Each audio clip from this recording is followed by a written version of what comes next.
Yes, thank you very much for the invitation to speak here in front of an audience that is usually not my audience. Often it's other physicists, often physicists gone bad, as we often refer to ourselves, working on the interface to other disciplines, or public health people. So a computer science audience it's not an entirely new audience to me, but it's typically rare. So I'm hoping I'll give you a nice overview of what we do in our lab and in what way we use computers and computer science thinking in our research. So I'm going to give you an overview of this topic, mostly emergent infectious diseases and how they spread over the globe and how we try to understand this better and predict it. So this is the topic. There are three examples. On the top left, Ebola. All of you remember this. When this epidemic broke out in West Africa, and the discussion about the threat of this being spread all over the globe and import risk, etc. I'll give you a presentation about what we've done in this area, but there are others like the Middle East Respiratory Syndrome coronavirus that started in Saudi Arabia, or the less known chikungunya epidemic in the Caribbean. All of these are topics that we work on, and we're trying to understand the global impact that these events may have. Now, what we do in a nutshell, and forgive me this little slide, but I'm going to go into detail a little further later, is we take data on, for instance, mobility, global mobility, like the Worldwide Air Transportation Network. We develop mathematical computational models that we hope can predict the outcome or the spread of something like H1N1 on the globe. We plug these into a computer, essentially, and then we make a prediction. That's what we do. But I'll give you a little bit more detail than is given on this slide. But what's important that I would like to stress is that these kind of models that we develop, and some other groups, mostly in the US as well, some of them are in the UK and the Netherlands, are dynamical models. That is, we have a mathematical theory that predicts the dynamics of what is going to happen. Why should we care about this? Why should we develop dynamical models for these types of events? I want to explain this in comparing two different approaches in this area. There are statistical models on one side. This is sort of traditional epidemiology. You look at a time series of what has happened. You apply statistical techniques, inference, etc., and then based on that, you make a prediction of what's going to happen. On a more sort of sophisticated way, Google Flu Trends is an approach like this. And on the other side, there are dynamical models that are structurally different, where we make assumptions about how the mechanics of something works, and then we make a prediction. So right now, there's a lot of stuff going on in the field that works like this. So we have lots of data, more data, better data. We have statistical models that we then plug in the computer, and then we, based on inference, we make predictions. I want to contrast this to the dynamical approach that we take. And my initial question, why is dynamical modeling important, is related to a number of arguments. An entertaining one I want to mention here is that statistical models are essentially about correlations, right? And mechanistic models are about cause or causation, cause-effect relationships.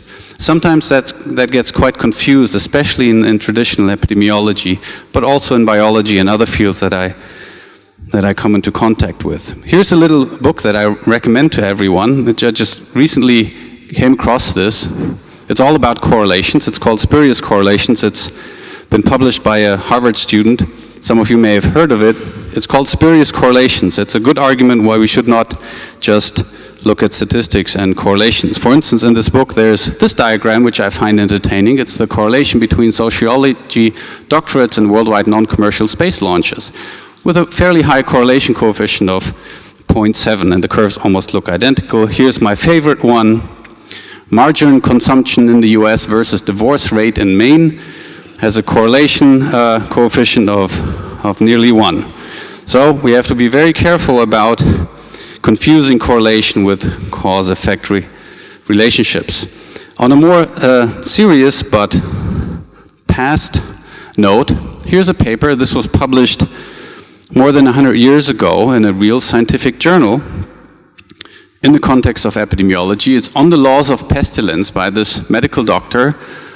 It's very interesting because in this paper, he claims to have found scientific evidence that the simultaneous appearance of epidemic diseases in several places of the Earth's surface, its continuous and progressive march in a somewhat straightforward direction show that it owes its origin to cosmical and not to local causes. So in this paper, there are tables, numbers, correlation coefficients calculated.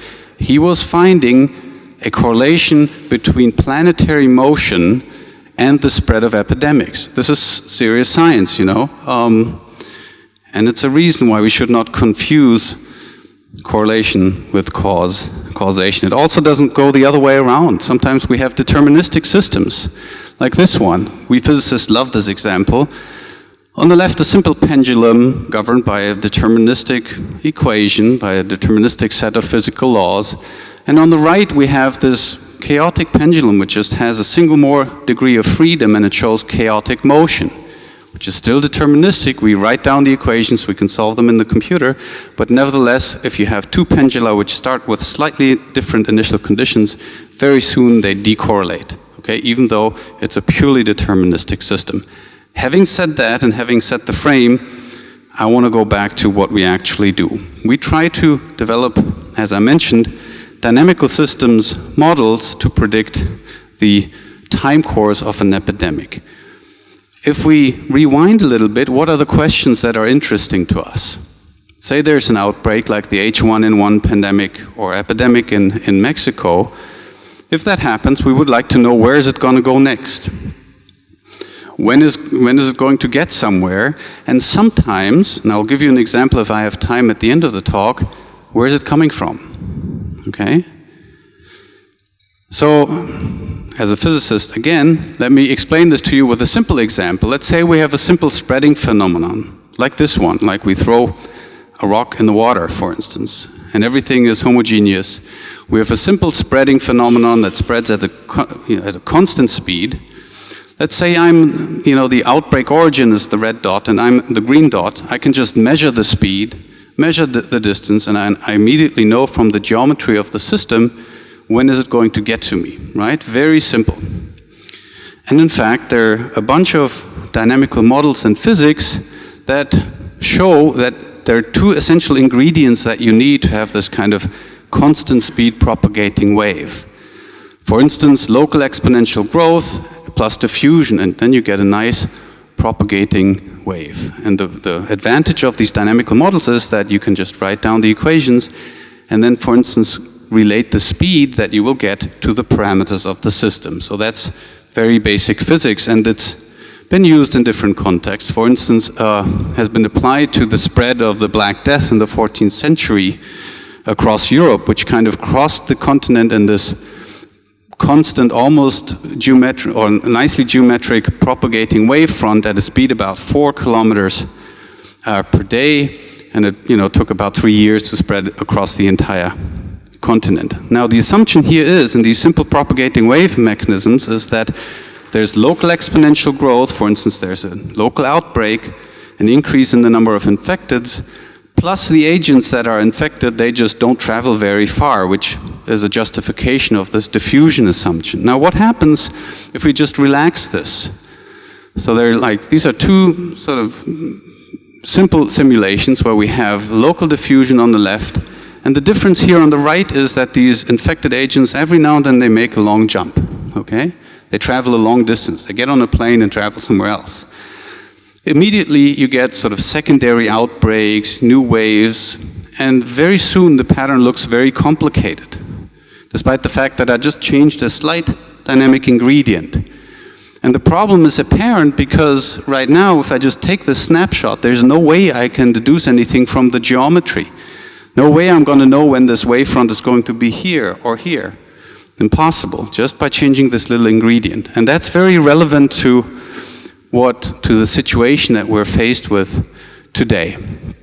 This is a little animation of the Worldwide Air Transportation Network, where every link is a direct link between two airports, and every link, sort of the color, illustrates the amount of passengers that go between two airports. Okay, it's just an illustration that shows that nowadays we are faced in a situation where this sort of local diffusion kind of assumption, like in the 14th century, is no longer valid, and we need to think about this in a different way.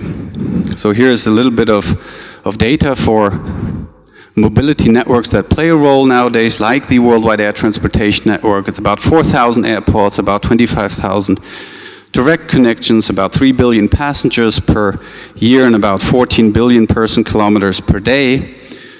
That's a big number, and it's meaningless if we don't compare it to anything or to something. This is just about 3 times the radius of our solar system. That is what humanity travels every day. Now, obviously, this has an impact on the dynamics of diseases nowadays, right?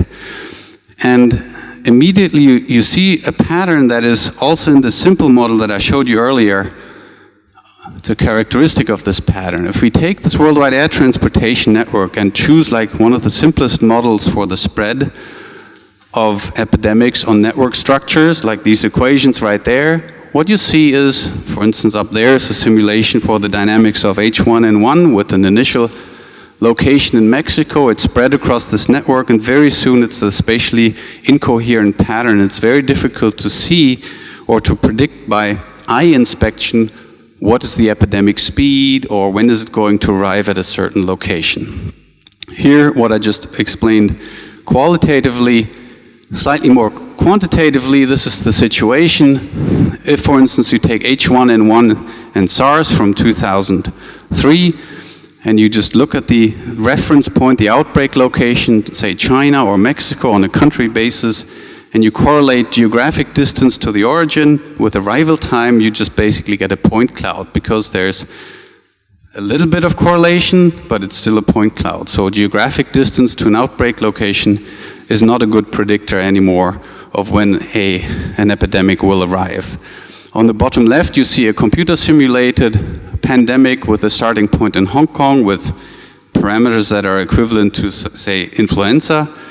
You can see a correlation, and there's a line that I can put in there, and you can deduce from this that on average, these modern pandemics, they spread, if they're influenza-like, about 250 to 400 kilometers per day, so which is about a factor of 100 more than 400 years ago. When I plugged this in, I kind of noticed, what does that mean, 400 kilometers per day or 260 for the H1N1 pandemic? It's kind of interesting that if you plug in half the circumference of the globe and you divide the second by the first, you get a time of 70 days that it typically takes for such a disease to go around the globe, and just a coincidence that this is exactly almost the number of this famous book by Jules Verne. Maybe a coincidence, but this guy had vision, so maybe he knew this coming. Anyway, so what is the first step that we need to do here? The first thing is we need to find out something about human mobility networks, okay? So the Worldwide Air Transportation is one type of network. But what if we want to model the dynamics, say, in a country like Germany or the UK? There's air traffic, but it's not dominating. Many people are traveling on different routes. So what we really need is how many people go from A to B, regardless of their means of transportation. Or in the US, it's a large country, lots of people fly, but there's lots of traffic also on short to intermediate distances, potentially made by different means of transportation. So the first step in running these computer simulations is always try to find data on mobility, which is so dominant in shaping these patterns. Now, what I'm now going to tell you may seem ancient, even though it's only 10 years ago. So about 10 years ago, we asked ourselves the question, how can we measure human mobility? And remember, this is the pre-smartphone time. This is the time when a GPS instrument was like $600, and only people that were like outdoorsy had these instruments. Nowadays, everyone has a GPS in their pocket. So we had this challenge measuring these mobility fluxes. So we had this idea. There was this online bill tracking website called where'sgeorge.com, which was an internet game, and where people could sort of stamp individual bills, put them into circulation, pay with them, and then these individual bills would circulate the country, and lots of people play this game, lots of bills are in circulation, and we figured maybe we can extract this data and learn something about these fluxes of dollars in the US and use this as a proxy for human mobility. Only 2 years later, people started looking into cell phones and their mobility patterns between towers, and now everyone is looking into GPS data. Back then this was an issue, and I'm mentioning this to you now because this is another very important component in computational epidemiology, getting data on behavioral cues of individuals that transmit the disease. In animal diseases, for instance, people tag individual animals, etc. Back then this was not possible, but we figured maybe we can use this as a proxy for human mobility, so the flux of dollars between two counties should be proportional to the number of people that travel there. Later on it was shown that this assumption was pretty much fulfilled, and we used this data actually to, at that time H1N1 came out, and we had a model for the global disease dynamics, and we tried to make predictions about the number of cases as a function of time in the US, and it turned out that this worked pretty well for some time until people started reacting. The other reason I'm mentioning this is because this network tells you more than just the flux of dollar bills or individuals. When you look at it, it tells you also something about spatial coupling. If there's lots of stuff going on between one place and another place, these places are maybe strongly coupled even though they're very, very far apart, right? So just extracting sort of a cartoon example, say you see lots of dollars or individuals traveling between LA and New York, and few of them between LA and Omaha, Nebraska, maybe it's better to think of LA and New York to be closer together in some sort of effective space. So one of the things that we used this for is we said, okay, now we have this map of counties in the US, and they're all coupled by these fluxes of dollars. Now let's try to sort them into groups such that the intra-connectivity within a group is strong and the interconnectivity between groups is small.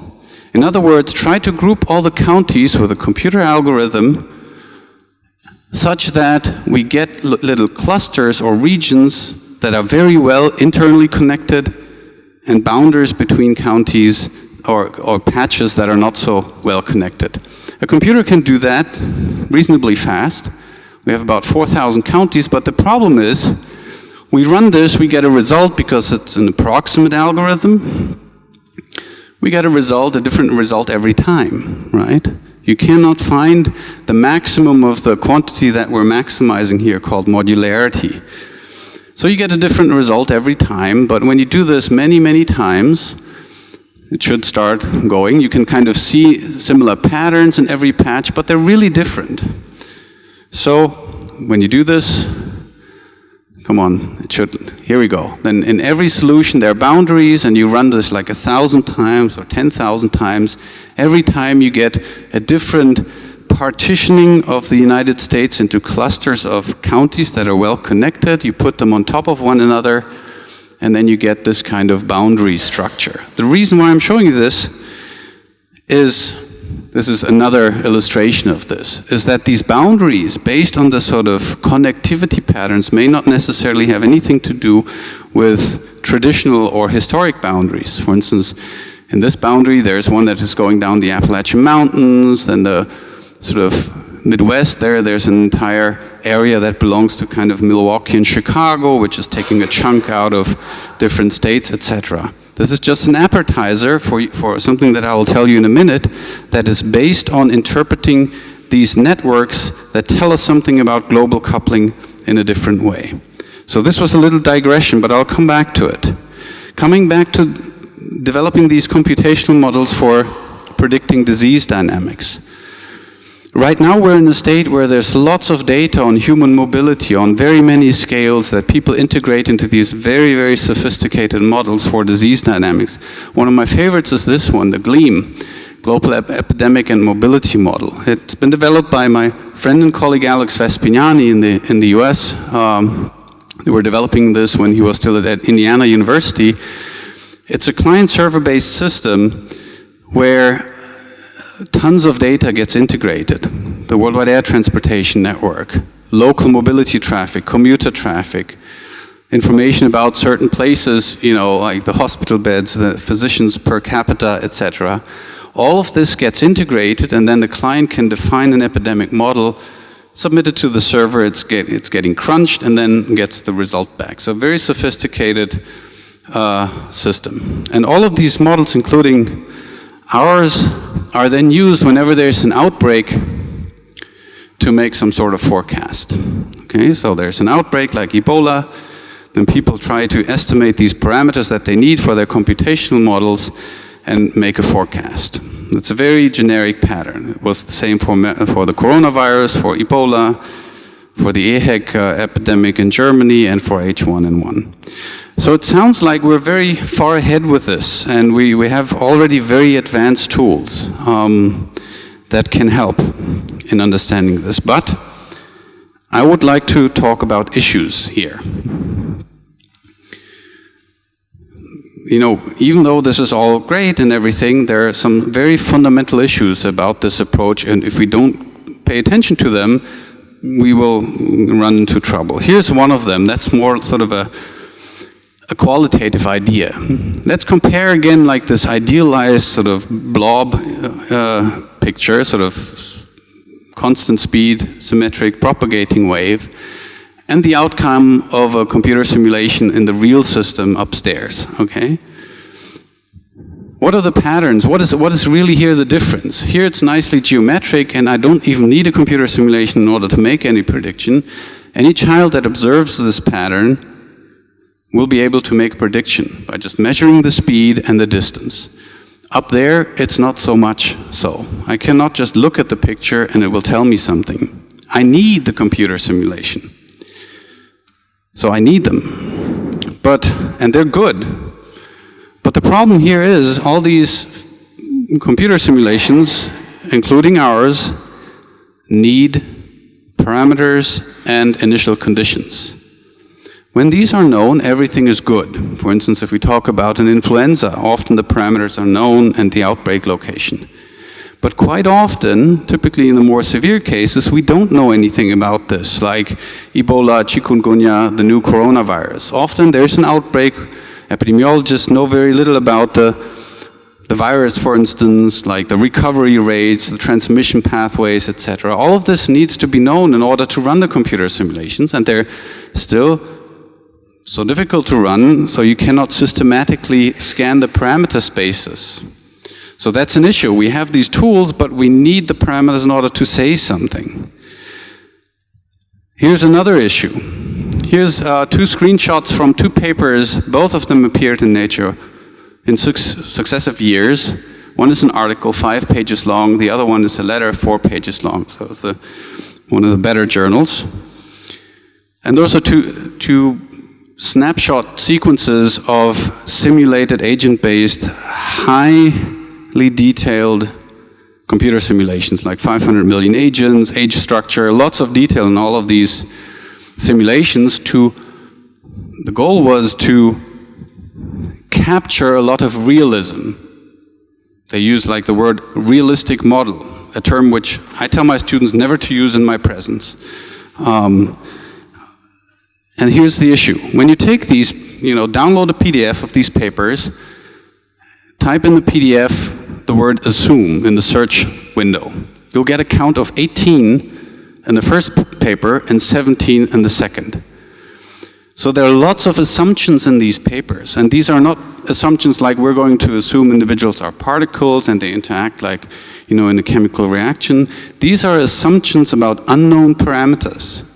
And when you know a little bit about nonlinear dynamical systems, you know that when you have too many parameters, the system may become structurally unstable. That means if you wiggle one parameter just a little bit, the dynamic outcome can be entirely different. And this is like an assumed count of 18 and 17. That's quite a number of assumptions for a 5 and 4 page paper. Now I want to mention another paper here. It's one of my favorite ones. It was written by Bob May when he was still president of the Royal Society. It was published in Science, a great paper. It's an opinion piece about the uses and abuses of mathematics in biology. It could also be computer science and biology, I guess. Now, he's an expert in mathematical modeling of epidemics, and, among other things. I'm just going to quote a few things from this paper, like this one. The increasing speed and sophistication and ease of use of computers enables an increasingly large number of life scientists who have no substantial background in mathematics to explore mathematical models and draw conclusions about them. That's a neutral statement compared to the next two. Such activity usually consists of representing sensible and evidence-based assumptions as the starting point for a complicated and usually nonlinear dynamical system, assigning particular parameters, often in an arbitrary way, and then letting this complicated system rip. We arguably are seeing an increasing large body of work in which sweeping conclusions, emergent phenomena, are drawn from the alleged working of a mathematical model without clear understanding of what is actually going on. I think this can be worrying. I think this is true, and in my field at least, there's a lot of things are going on, a lot of stuff is being published where people no longer care about understanding what is giving their result. Often, interesting, sophisticated computer code, for instance. They don't understand the workings of the statistics anymore, or the dynamical system because it's like standardized code, etc. So that's very dangerous. And so let me, having said, talked about these issues, let me tell you a little bit about a recent project which is kind of taking a different angle on this. It's related to what I showed you about the effective borders. We asked in a paper that we published 2 years ago, can we understand these global phenomena better if we just redefine the notion of distance and look at an outbreak from the perspective of its origin? Let me explain to you in a picture what I mean by this. Let's discuss this in the context of the worldwide air transportation network. Say you're in New York City, that's the red dot there. Geographically, Pittsburgh and Raleigh-Durham in North Carolina are closer than London Heathrow and Frankfurt. Nevertheless, there are more people traveling from JFK to London Heathrow and Frankfurt than to these smaller airports in the US. What if we find a better way of representing it from the perspective of New York in such a way, qualitatively? There's a mathematical theory behind this related to random walk processes on networks. I'm not going to bore you with the math here. Effectively, it means that JFK should be viewed as closer to London and Frankfurt, or in other words, these places should be received or perceived as closer when you're at JFK than these other airports. What if we do this? So I prepared this little tool for you here. It's also on my website if you want to play with this. What I just said can be done in a consistent mathematical way, which maps traffic flux, large traffic flux to small distance and vice versa. Here's a map of like a subset of these of all of these airports.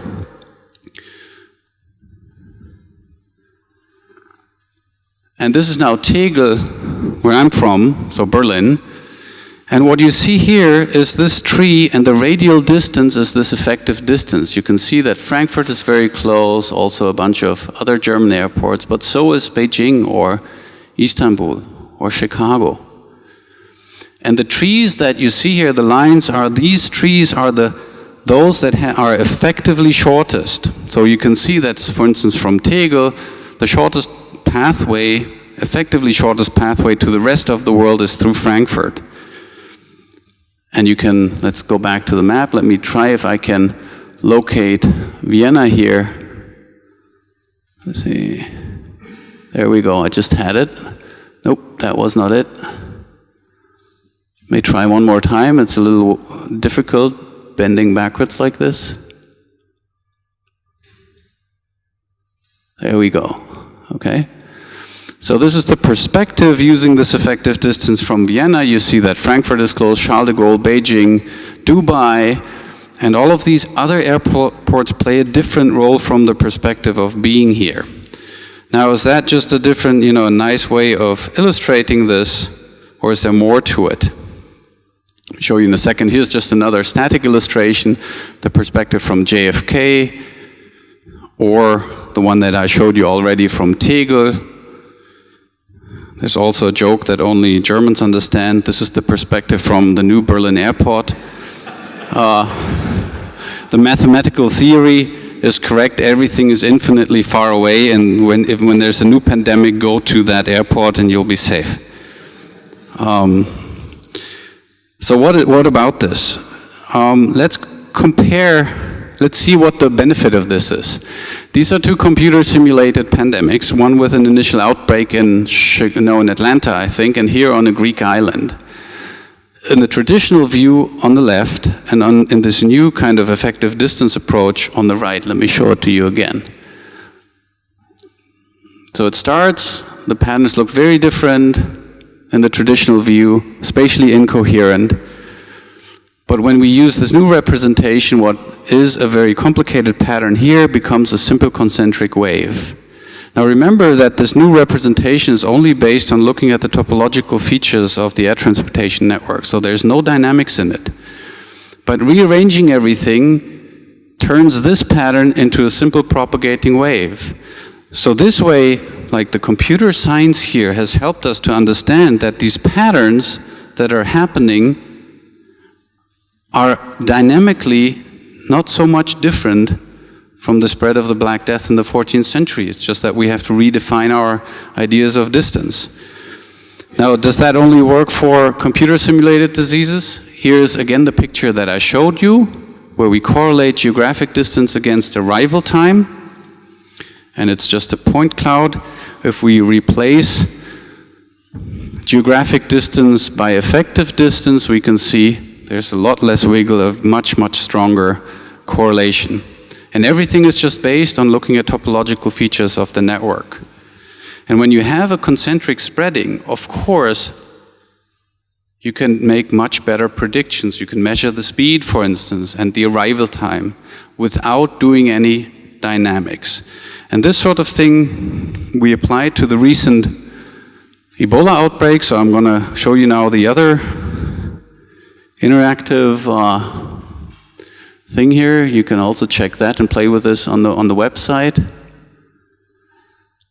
So this is a little complicated, lots of information on it. But let me walk you through this. Right there in the center, the root of the tree is Conakry, which is an airport in one of the West African countries that were affected by Ebola. And here vertically is this effective distance from the outbreak, and the tree is the most probable spreading route. Now, based on this topological feature, we were able to compute the import risk and the most likely import routes. For instance, if you go to Charles de Gaulle, it had a relative import probability of about 4%, that if, say, 100 people with Ebola were to board a plane in Conakry, 4 of them would end up in Paris. But you can also see that from the perspective of Conakry, Charles de Gaulle is the most important node in disseminating the risk all over the globe. This changes a little bit if you say, go just to the neighboring airport, Freetown in Sierra Leone, same kind of airport size, neighboring countries. But here you see the London airports have taken that role of of being important in terms of disseminating import risk. London, Heathrow here, Gatwick, also Charles de Gaulle, and Brussels. If you go to Monrovia, yet again, the other third country that was affected, it looks a little different. And just based on this, you can start analyzing what happens if, for instance, this most effective link here is cut. What happens, the entire tree of most probable risk disseminating routes changes, and suddenly other African airports become hubs in this slightly, like Dakar and a bunch of smaller ones, and everything becomes slightly more unpredictable. So let me come back here. And my last statement, how am I doing for time? Perfect. I can say that. The other thing about having this kind of geometric approach to things is this one. There's a third argument I wanted to give. Many of you remember the EHEC outbreak in Germany, right? This was a foodborne disease, and it was most likely back then linked to the transport of infected food. So it was not a human-to-human transmissible disease, but people got poisoned eating something. And at the Robert Koch Institute, where I also work, back then, it was a big issue trying to find the origin. You know, was it the salad or the cucumbers, etc., that was like big in the media? Where does this come from? Because what they had is they had a number of cases here and some cases over there, all scattered all over the country, and they didn't know where it came from because there was not a nice spreading wave or anything. So one of the things that you can use with this insight that everything is happening on these either food transportation networks in the case of EHEC or human air worldwide air transportation networks for humans, you can use this insight that everything gets mapped on these circles, if we look at distance correctly, to kind of reverse engineer the process, okay? Let me walk you through this kind of thought experiment. Let's say we have a spreading snapshot that you see in the top left, where the orange spots, locations, airports are where a disease is prevalent, you know, lots of cases. And we just have this snapshot, and let's pretend that we don't know that the outbreak is in Atlanta. We just have, you know, someone gives you this image and says, you know, where's the outbreak? And then you say you have like, okay, you pick 12 different candidates. And then you look at the pattern on the top left from the perspective of these 12 candidates. And you will find that there's one that looks almost perfectly concentric. And that's the outbreak location, because only from that perspective the pattern looks concentric. From everyone else, it doesn't. This is just qualitatively here in this slide, but you can also do that quantitatively. You find two numbers that characterize the size and the wiggleness of a circle, of a pattern, the regularity of a pattern, and you minimize this, and you can, or you look at every potential outbreak location as a candidate, and you find that, for instance, in the top row in a simulated pandemic, there's always like one dot that is kind of away from the cloud. That's the outbreak location, and that worked in this thought experiment on real data on H1N1, but we also applied it to the EHEC outbreak using food transportation networks, and that worked reasonably well in identifying the origin. And what was helpful is just this realization that the mechanics of the spreading is really not so much different from ordinary reaction diffusion propagating waves. It's just that we have to look at these networks in a different way. And that's my last slide, so I will thank you for your attention.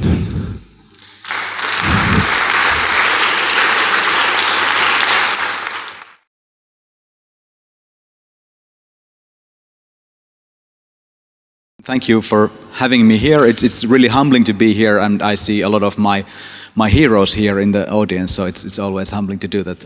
Jan is there in the back, and Gordon is there, and Moshe Vardi was there. So let me just go to it. My mind is still in the previous talk, which was amazing, but now I will shift to a bit different topic. This talk is based on my recent book, The Science of Computing, which I know for a fact that many of you have, and I know that some of you have read. I first named it the talk Computational Paradigm of Science, then I added the scare quotes, because the word paradigm is quite a scary thing to use. Paradigm is so established concept in philosophy, and then it's now misused in computing so harshly that we shouldn't probably be using it. Programming paradigms, for instance, are not really paradigms, I think, but still I'm talking about paradigms because everybody else is doing it.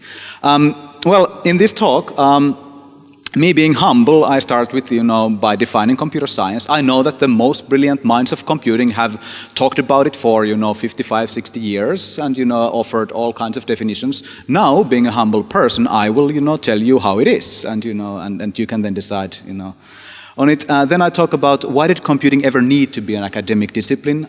Then I talk about what characterizes computing as a discipline and is everything computing. But let's start from the easy parts, the part of what computer science is. I know that, when I talk about this topic in conferences, many people often start by asking, so what do you mean by computer science? And, well, I will give you the answer, and let's see how it goes. Computer science is the art and science of representing and processing information and the study of computing machines, actual or potential. It is the study of computers and the phenomena surrounding them and the study of algorithms and related phenomena. You can see down there, people who would now agree at this point.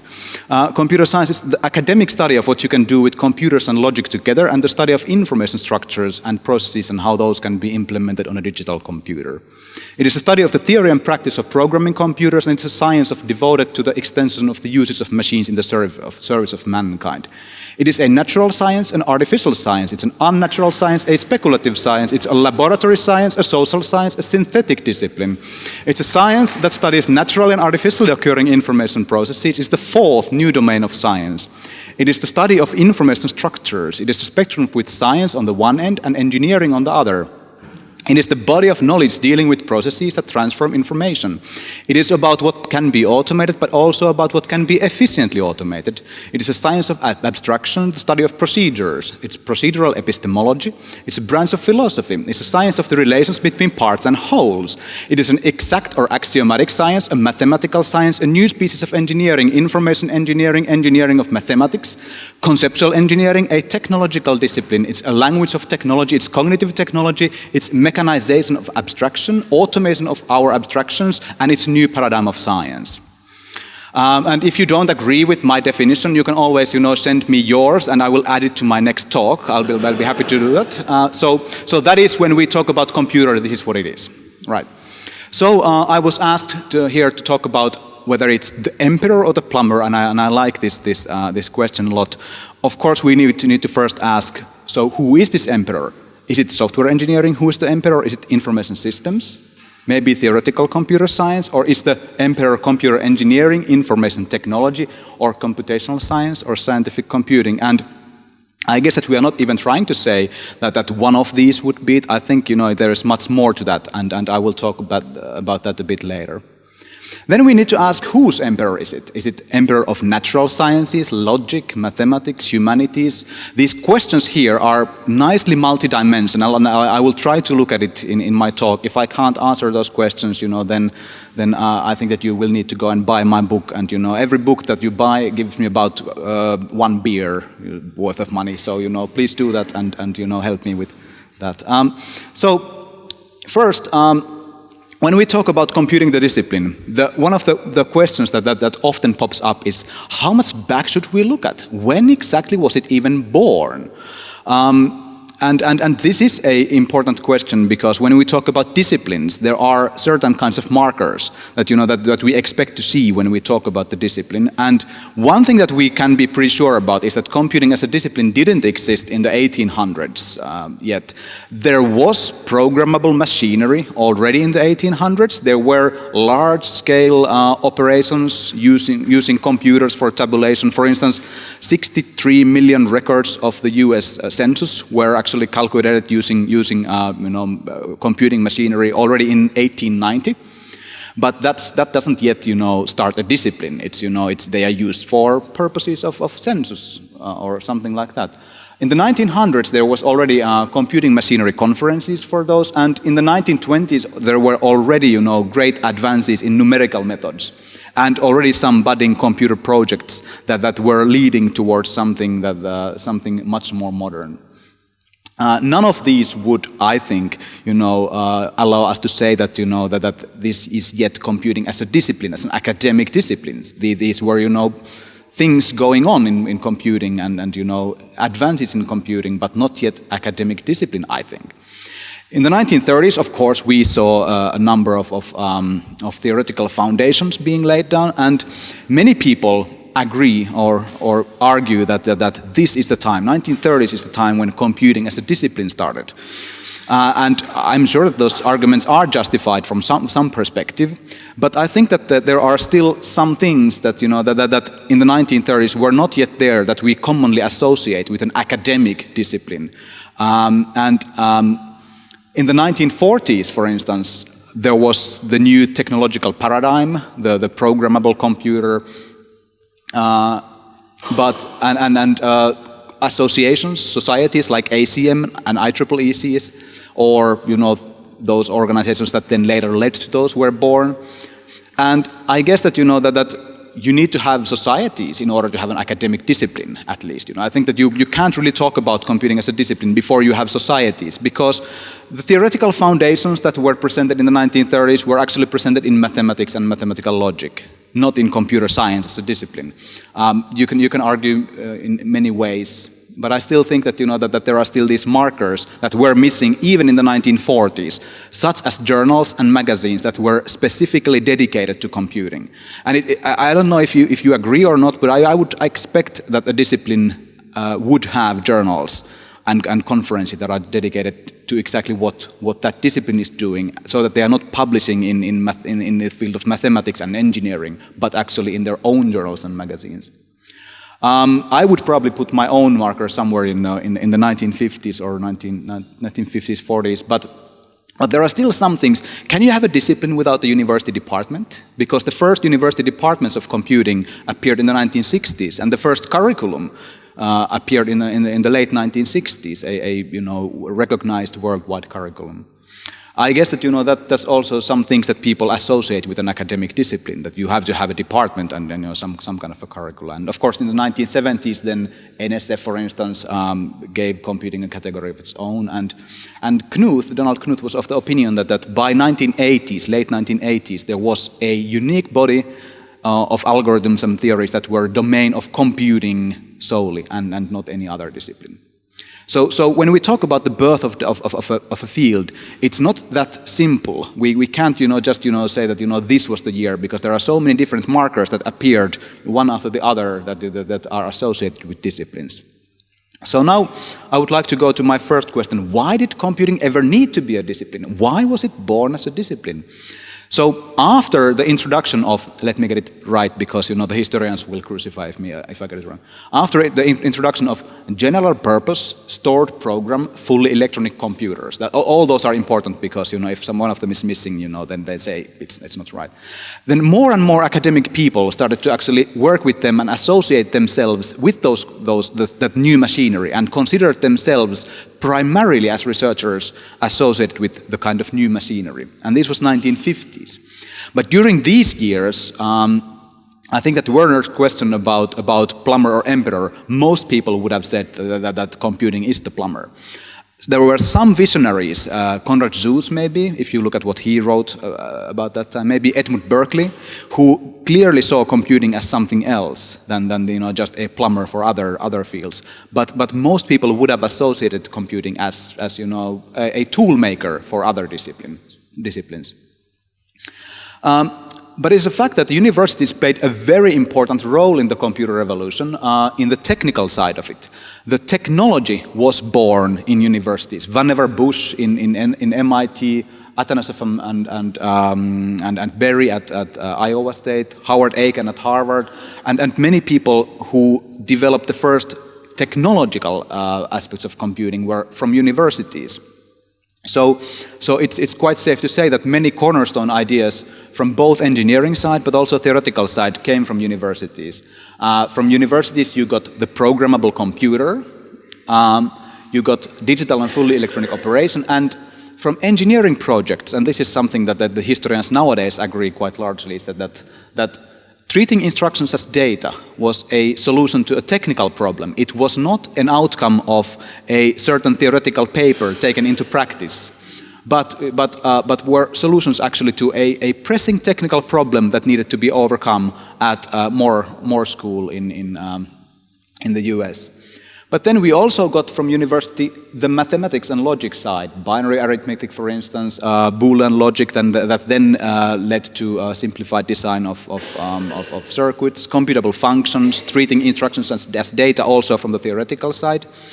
And the question for many academic people at this time, when people started to work more and more with computing and computers and associate themselves as researchers of computers and computing, was where does your field actually belong to? Because these technical aspects that many people work with were well covered in established electrical engineering side. So the people would associate themselves as being electrical engineers, and those advances were reported as electrical engineering advances. And then on the other side, those people, those computing pioneers who worked on the mathematical side, very commonly associated themselves with mathematics and logic. Where is the place for computing as an independent discipline when everything that you work with is already well covered in established fields? Well, what gave a quite strong impetus for developing for taking forward computing's independence was that after the birth of computing, the R&D, technological R&D, moved away from universities towards private sector, and then we had a whole group of academic pioneers who were still working at universities, and who found out that many of the things that they work with are now with private R&D institutions, and many other things that they work with are now with departments of mathematics, logic, engineering, and so forth. And the question was, they would have liked to see a new field for themselves for reasons that I talk a bit later. But the question that was asked for them is, why do you need a new field for a tool? You don't have a field for microscopes. Actually, there was a field called microscopy, but it died out. So why would computers need a field for a tool? So there was no warm welcome in universities, especially the old established research universities were not welcoming to computing as a discipline because it was mostly seen as a technical topic. It was mostly seen as tool making. But the problems were many, and the driving agenda for independent academic discipline of computing was, firstly, those people who worked on computing in departments of mathematics, engineering, and so forth, didn't have their own budgets. So everything they did was under the budget of mathematics department. And when a mathematics department decides on what you do, then computer projects wouldn't get much attention. And this is well documented by a whole lot of people. It's not even my own research. It's documented in many sources. The other problem is student quota. If you can't set your own admission requirements, then you don't get the right kind of students that you would like to have. If you can't set your own admission requirements for staff or hiring requirements for staff, then you end up getting mathematicians and engineers who are not interested primarily in your field, computing. You don't have leverage in university politics if you don't have your own department, and your societal influence is diminished. So, and that continued. You don't get representation in national boards, international boards, policy committees, and so forth. Your academic and public image is somewhat twisted. You don't have directed grants, and so forth. So for those people who worked in early computing in the 1950s, 1960s, there was a clear need that if you want to have computing develop as an independent discipline, you will need to separate it from the fields that it was born from. Because if you stay with those departments, you are always the underdog in those departments. And many people started to argue for independence of computing as a discipline. But then there is what I call the dilemma of reducibility. And the problem is that if you think about yourself being a budding computer scientist in a new department of computing, and you want to argue for your field to become independent in your own university. The first problem is that it cannot look very technological, because technological research was very much shunned at that time in many major universities. So you need to have your field strongly connected with mathematics so that it looks fundamental research. It doesn't look like technology, because that's one thing that universities had just done. They had kicked out many of the technological parts of computing from universities.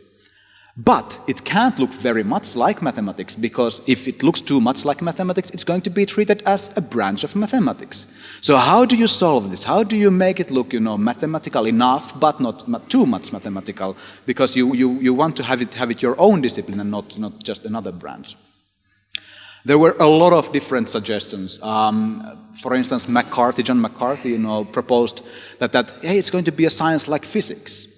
C.A.R. Hoare said it's going to be a natural science. Dijkstra said it's computing science. And they talked very much in terms of natural sciences. So the comparisons already were, natural sciences, and they talked very much in terms of empirical science and so forth. But what these pioneers then presented what was not at all what one would expect to be. McCarthy's was mathematical theory of computation, Hoare's for axiomatic basis for programming, and Dijkstra's was computing science. And McCarthy's work had no empirical part at all. It was true mathematical. So it didn't resemble at all physics, for instance, which has an empirical part in it. Hoare's research had no empirical research like natural sciences would have probably had. And Dijkstra's version of computing science was also, very much reductionist view of computing, that all of computing can be reduced to mathematics. Although the language they used was from natural sciences, but what they proposed was very much a reductionist view of computing into mathematics. So there were these gulls of rhetorics, these gaps between what people said and what was then done. And those gaps become clear when you see what was written and what was done. I think that the most clearest gaps are, for instance, with computing's disciplinary identity, which was not yet well formed, but where the dominant narrative was that computing is a mathematical discipline. Whereas if you look at computing's professional identity at that time, it was characterized by words like anarchistic, black art, a priesthood, and so forth, kind of very much a craft-like field. Because, computer programming already that time, or at least at that time, was not yet very, very well formed. There was no clear understanding of programming methodology, for instance, and so forth. And then computer's contribution to sciences was number crunchers, tools for research. So when our pioneers then, when they proposed their own visions for the field, I think that the diversity can be well seen in the names debates, and I really love the different kinds of names that were proposed for computing at the time. Here is my list. Those people who wanted to see computing as primarily a theoretical discipline, they suggested names like hypology, Turology, of course, after Turing, applied epistemology, applied metamathematics, computing science, comptology, informatics, algorithms, and datalogy. Then people who would have liked to see a more engineering and practical orientation proposed names like computer sciences, computerology, intellectronics, technotronics, Turingineering, and computics. And then there were other name suggestions then which ended up being labels for more specialized fields, such as autonomics, bionics, cybernetics, and synoidics.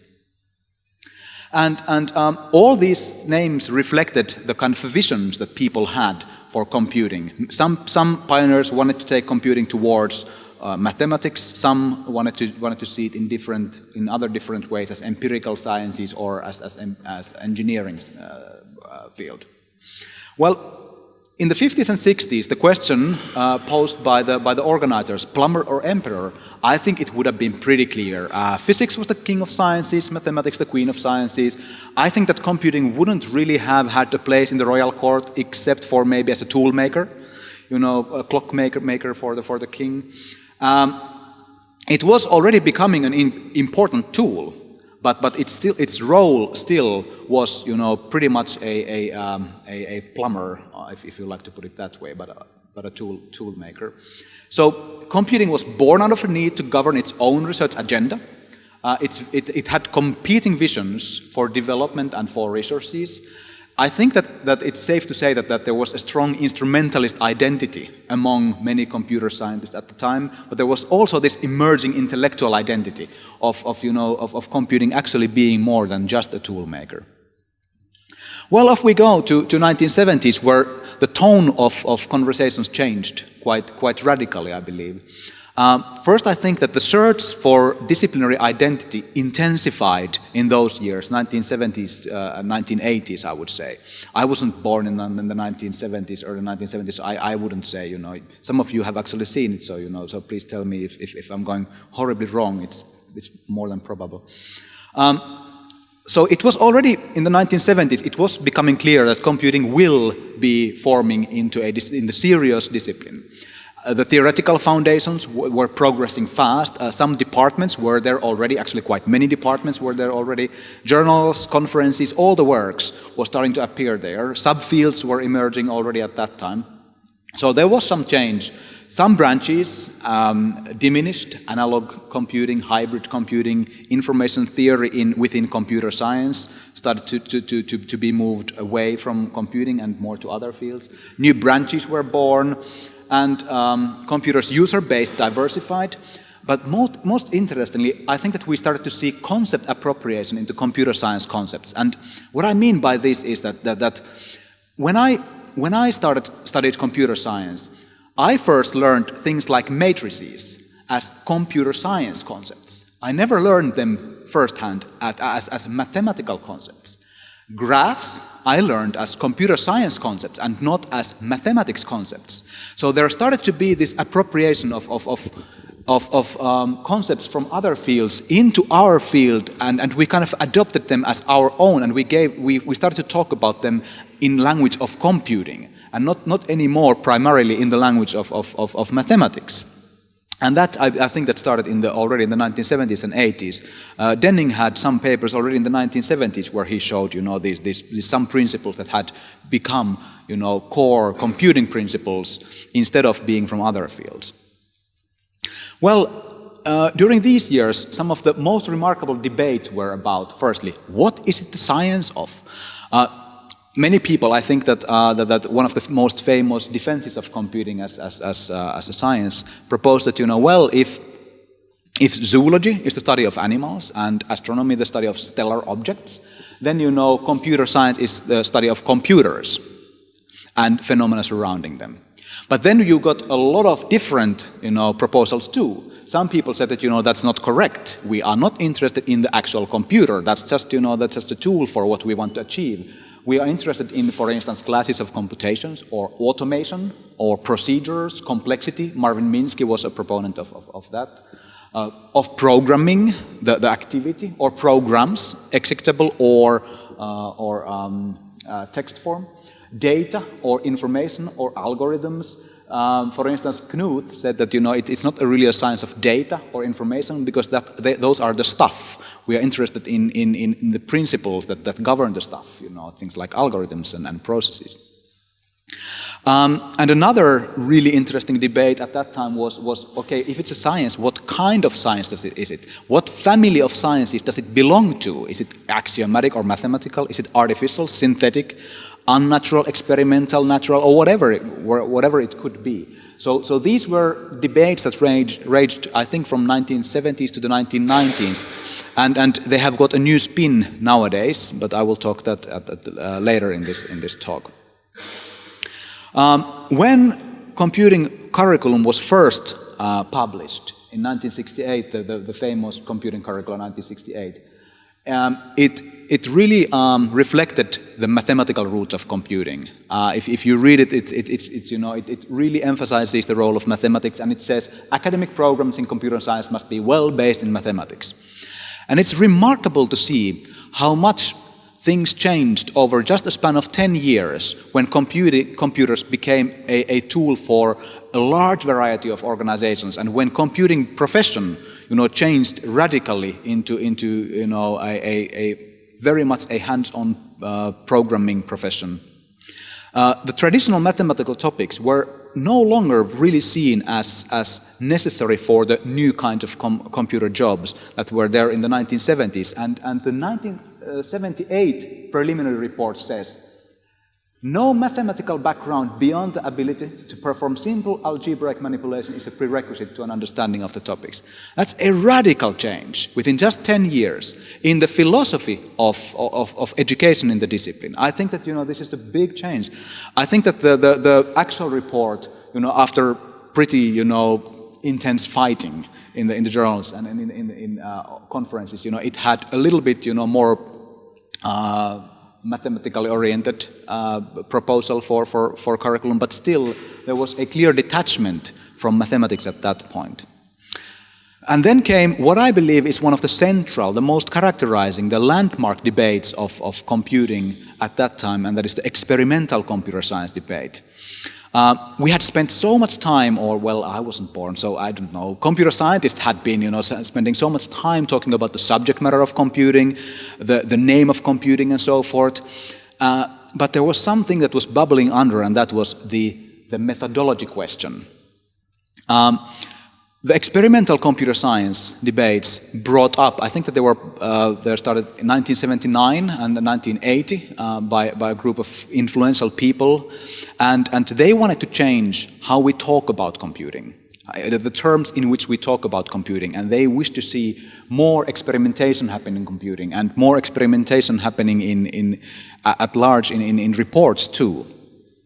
But oddly enough, whereas software engineering some 12 years before that successfully changed how we talk about computing, the experimental computer science movement didn't really succeed in changing how people talked about computing.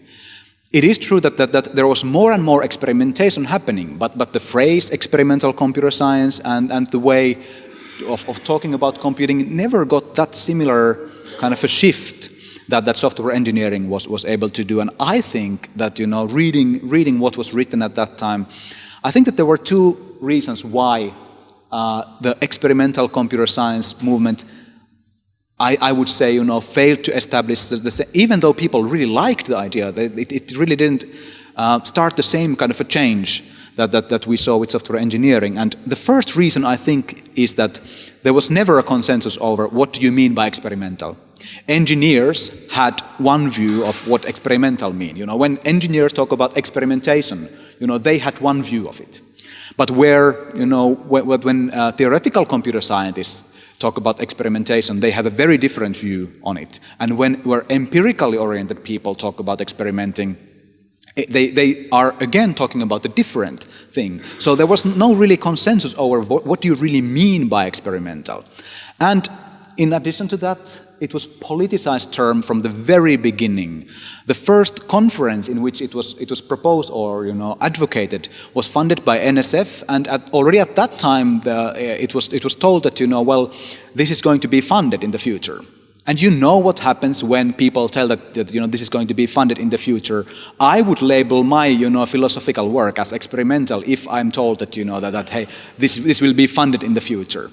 So so I think that one of the problems was that that the whole term just scattered around because firstly you need it if you want money, and if it's so vaguely defined that it doesn't really mean much.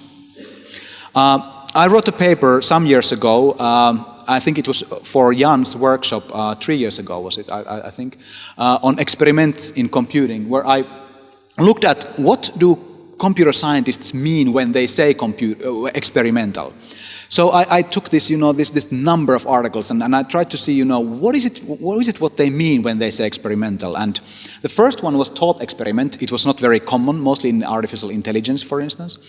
But one group that I found was feasibility experiment. The kind of can it be done? The sort of proof of concept. And many people, when they said we experimented, they said, we tried it and it worked. That kind of experiment. I'm not saying it would be the right way of using the term. I'm just saying that that you can find this large number of computing papers where experiment means largely can it be done, and we show it can be done. Of course you never write the paper we couldn't do it, but but we show it could be done. Then another group was trial experiment. Sort of does it meet the specifications? Another group that I found was field experiments. Does it meet the requirements on a kind of higher level of analysis?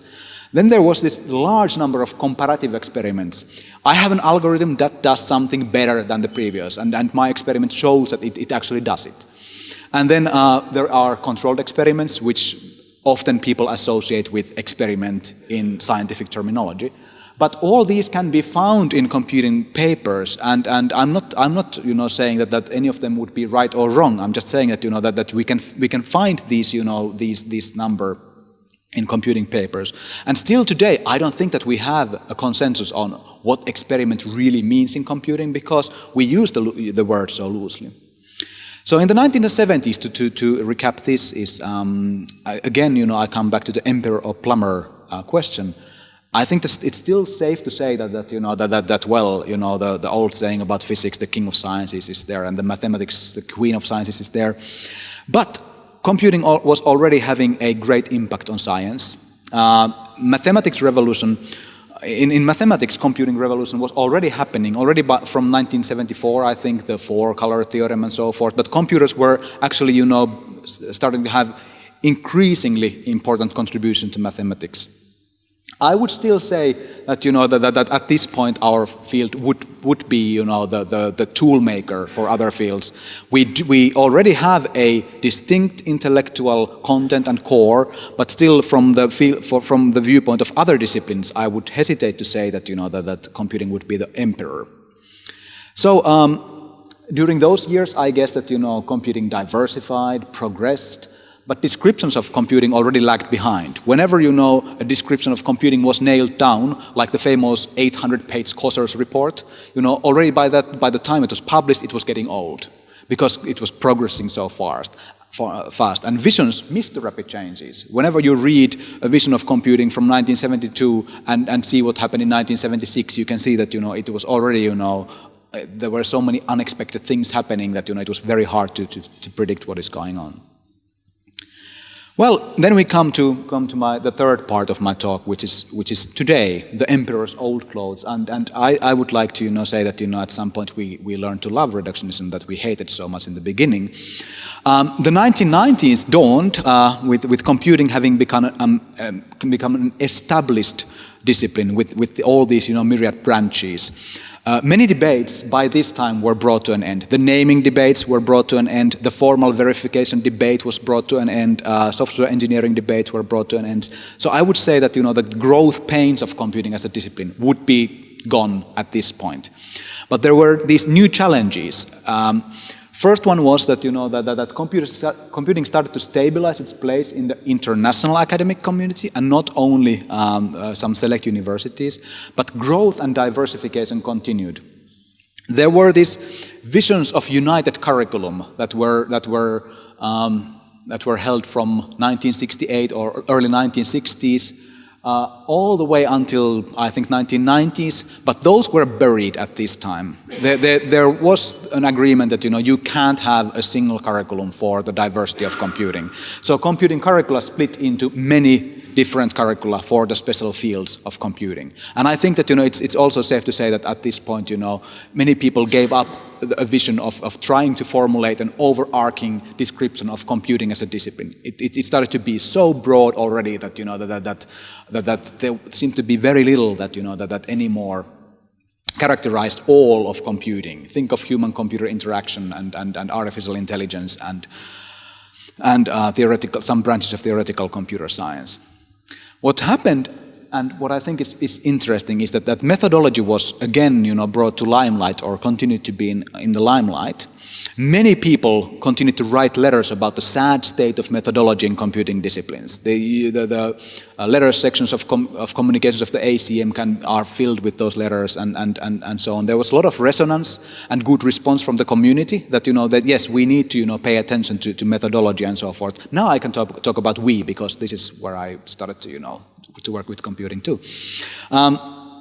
But despite all this talk about methodology, I find it odd that still today, if you look at your computing curriculum in your field, if it's IT or whatever, if I look at ACM curriculum in my own specific branch of computing, there is still no courses on methodology. If we are so concerned about methodology in computing, where are those courses that we would actually, teach about methodology of computing. The interesting twist to this was given in the 1990s with methodological meta-analysis. Meta-analysis became a fashionable topic in the mid-90s, and it also came to computing. And there were literally dozens of really well-done research studies that studied how computer scientists use methodology, and then those studies usually then compared those findings to studies from other fields. For instance, one of those studies looked at 800 or so computer science articles, classified them according to methodology, and then compared those to articles in physics and optical engineering. And I think that many or most of these found out that computing was done differently than the comparison fields, and the verdict was something that I'm not really sure about. The verdict was very often, we should mature to be more like those other fields. And this, I think, is interesting from a field that has struggled to become recognized as a unique, independent field. And now we are telling that, now we should actually become more like physics or more like optical engineering. And I think that there is a problem of a kind, that if we claim that, that computing has its own set of research agenda, own set of methods, own set of everything, why should we look the same as physics or optical engineering? I think that you can safely do the same comparison, for instance, with ethnography. And if you compare publications in computing and publications in ethnography, you will find that we are using much less ethnographic methods. But I would still say that we would hesitate to say that we should do more ethnography. So comparisons to other fields, I found that I would call them false emperors. We maybe don't need to work the same way people in other fields work if we are actually convinced that what we do is right. Interestingly enough, despite or actually unrelated to these articles, science and computing started to converge, but not from the direction we or those people expected. It didn't happen so that computer scientists started to use similar methods. It happened the other way around. Science started to resemble computing. Since the mid-1980s, most sciences started to develop computational branches. For instance, the Nobel laureates Baltimore in biology and Wilson in physics, worked on computational branches in their own fields. And this convergence of computing and sciences, natural sciences first, but nowadays also other kinds of sciences, was not only methodological, but also research philosophy related. That people more and more started to see resemblances in how computing works and how things work in other fields. So I guess that we should be quite proud that that 55 years of computational thinking finally came to fruition about that time. It's interesting to see that nowadays computational thinking is kind of a buzzword in computing. That especially in computer science education, if you don't include the word computational thinking, you won't get funded. So I for instance, I have everywhere computational thinking. But it's as old as, I think that we can go to 1960s, where Alan Perlis was already talking about algorithmizing in very much the same terms. Wien talks today about computational thinking. Forsyth in 1968 described computing as a general purpose thinking tool in his paper, What to Do Till the Computer Scientist Comes. That's a great paper.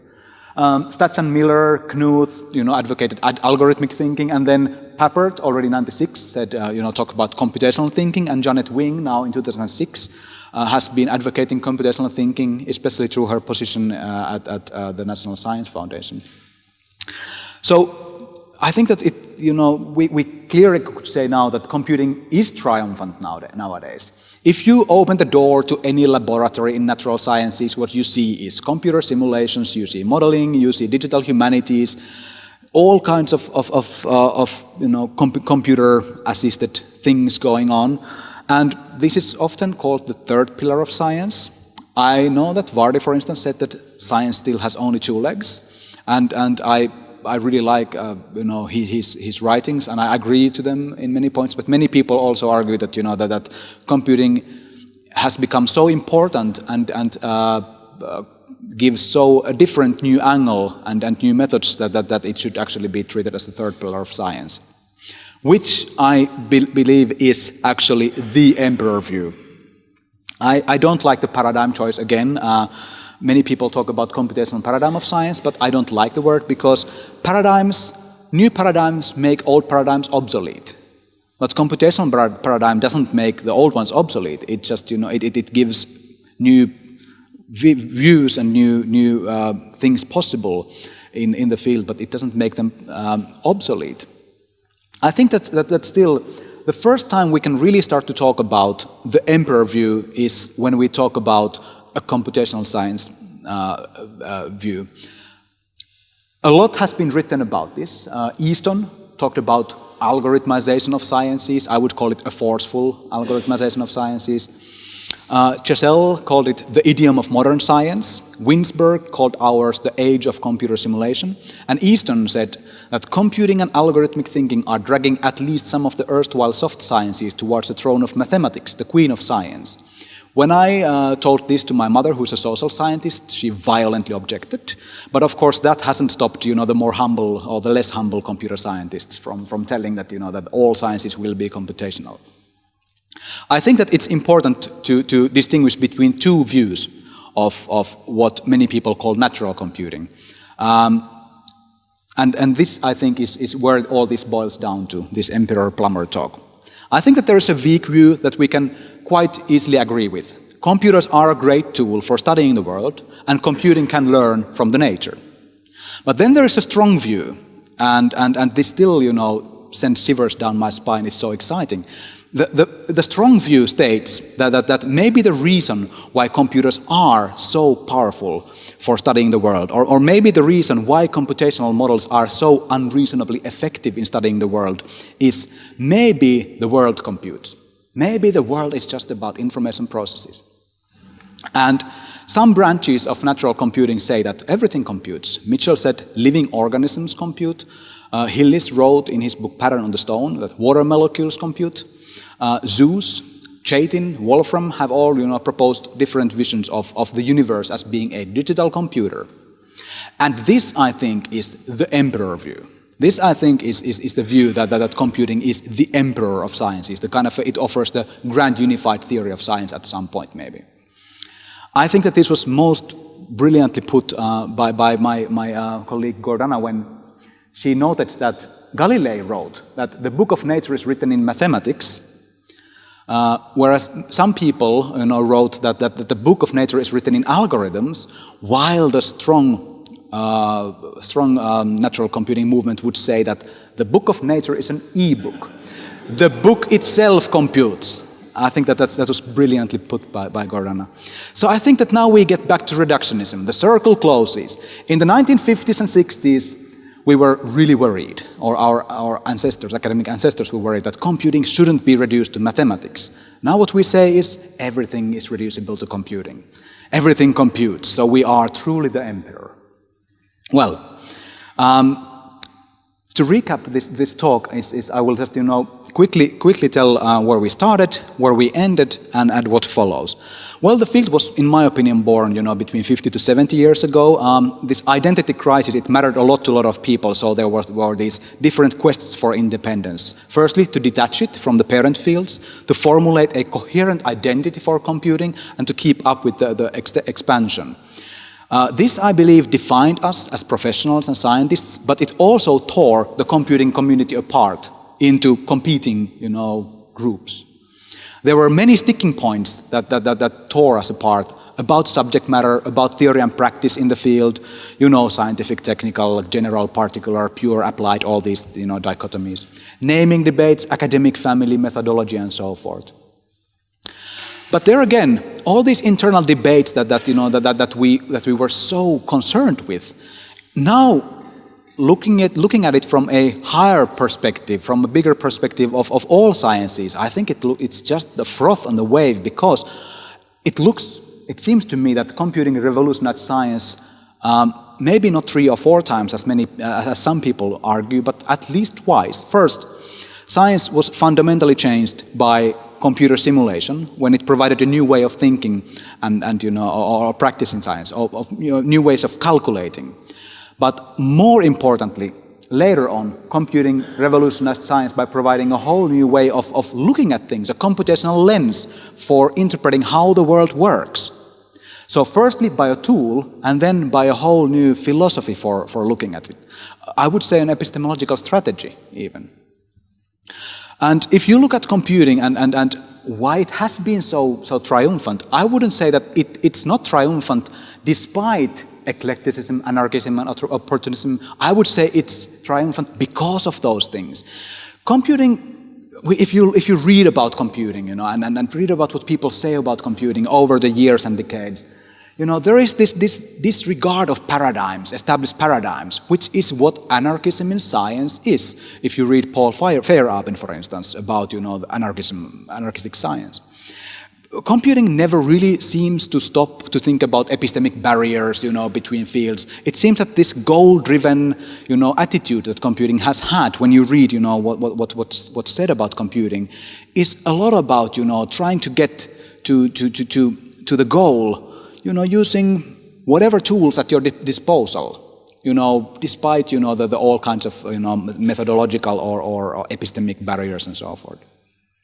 But then the question about, and this is my last question, this may be the only question that I have here, has to do with the strong version of natural computing. Does it go a step too far? Is computing really the emperor? Does the world compute? Is the world fundamentally about information processes? I think that the jury is still out on that. There are people on both sides whose opinion I greatly respect. And, you know, when I sit down with some of these colleagues who have these, you know, opinions, you know, I walk away from their office completely convinced that they were right. And then when I drive home, already at that time, I start to have this, you know, doubt that maybe there is something more to that. So I go to the other side's offices and, you know, they tell me a whole different story, and I'm like, these people, they know it, they has to be right. And again, when I leave, you know, I start to have this doubt. So I think that we still need to wait quite a while before we really know whether computing is the emperor or you know, the plumber. But this question of strong natural computing, I believe, is the emperor question. Thank you. Questions, comments?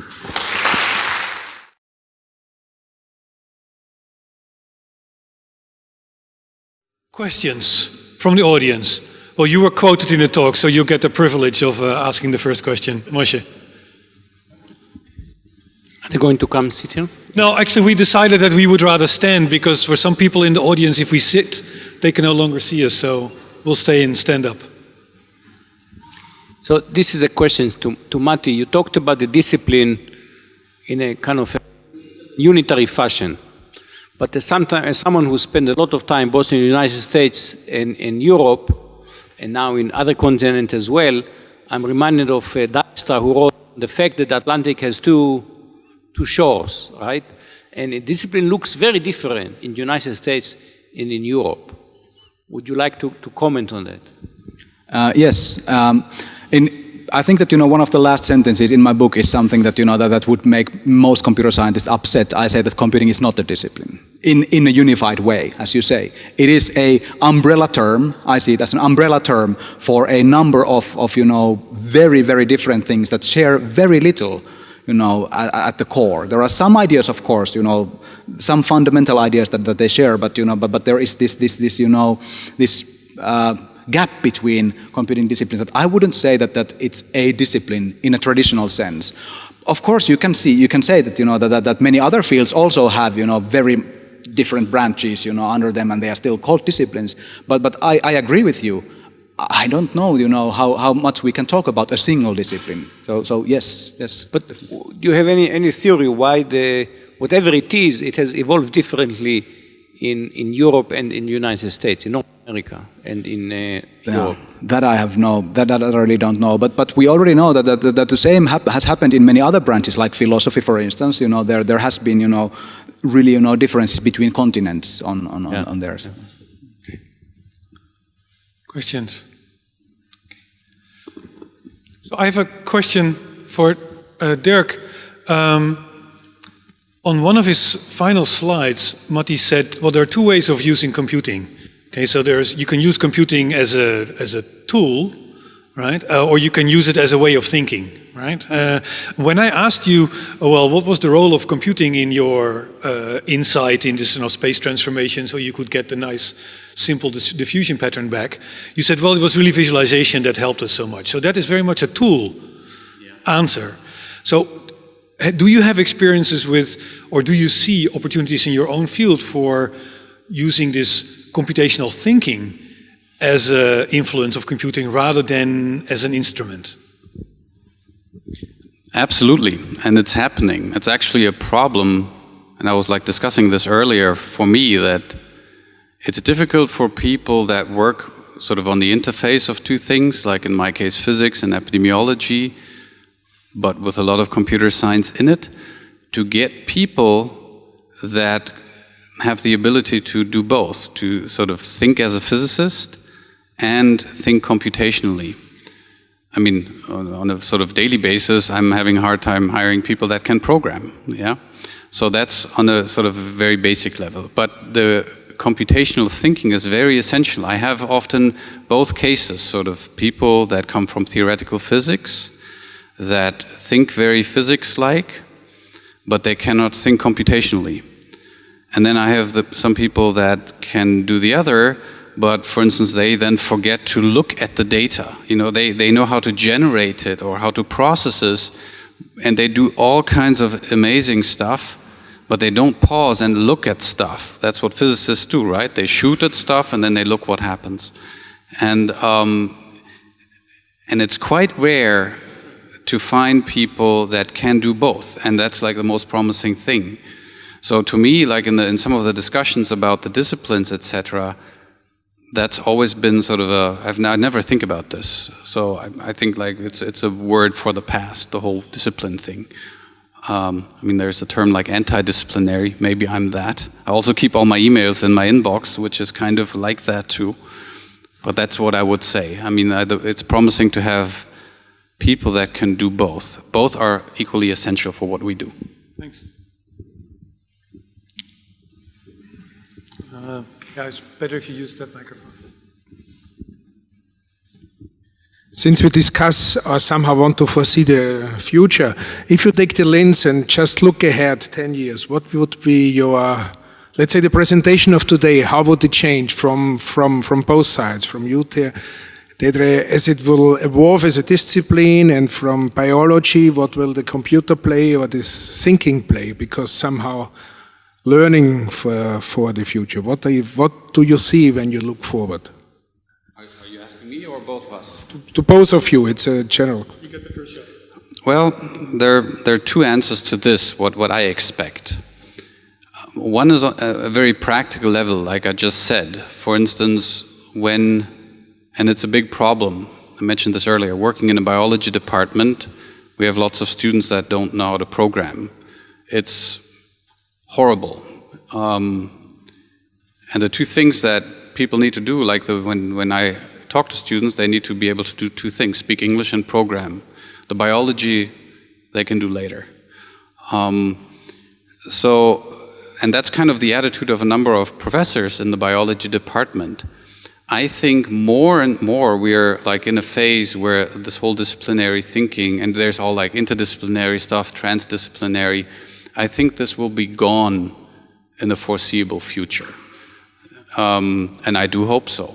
I think that we should not think about these things anymore. So, from you also a prediction where these discussions the debates are going?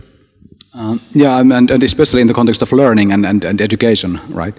I think that that whatever we do as computer scientists, however we advocate computational thinking as an important thinking tool, it makes no difference in the schools, unless before a generation grows from biology, from chemistry and so forth, who have been used to that. Because, in pedagogy, one of the most central things is disciplinary ways of thinking and practicing. And when you have been educated, you as a teacher have been educated, using traditional methods, that's what you will use.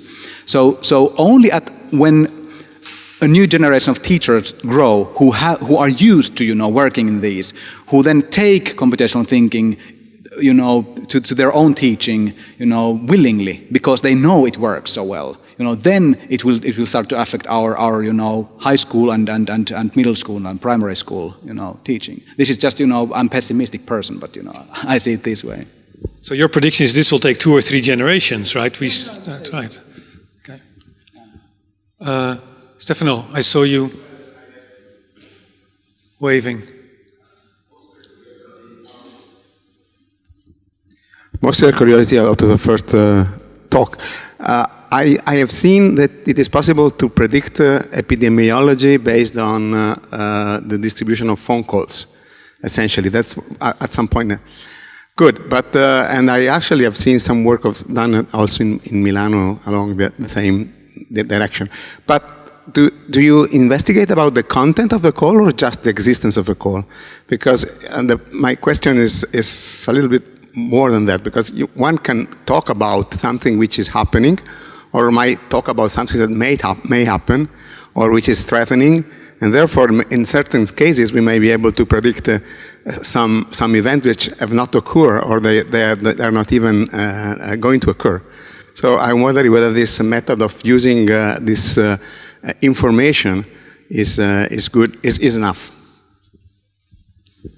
Well, so I think what you refer to belongs into a field that is kind of statistical inference based on sort of, statistical patterns and content when people Twitter about something or make phone calls or like different types of Wikipedia searches, when statistical anomalies are being picked up and then used for predictions. So that all goes into sort of these statistical models. There's a lot of promise in this, I think.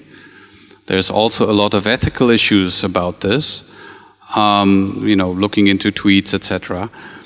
But I think it's helpful, but it's incomplete. We also need sort of the mechanistic approach to this, where we understand the mechanics of what is happening and then model this. And also these models need all sorts of data of a different type.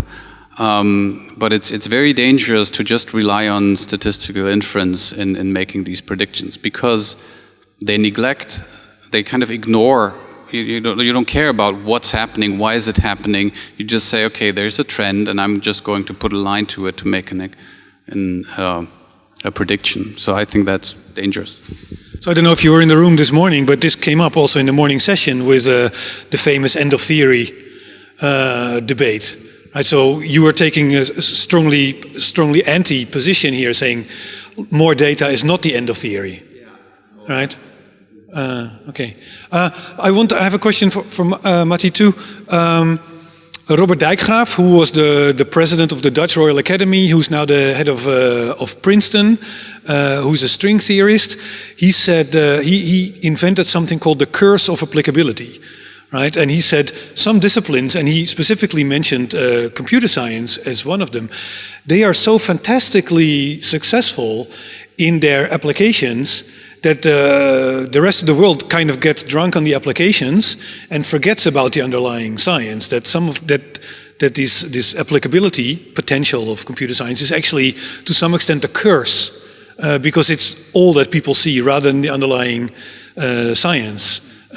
Is this something that you recognize? Is that consistent with what you see in the history of computing? I think that we can all recognize it, Yeah. Okay. So you would qualify that computer science. I don't know if it's a curse. I mean, I don't know if it's a curse, because it gives us our jobs. So I would think of it as a blessing, but it also has provided so much to sciences.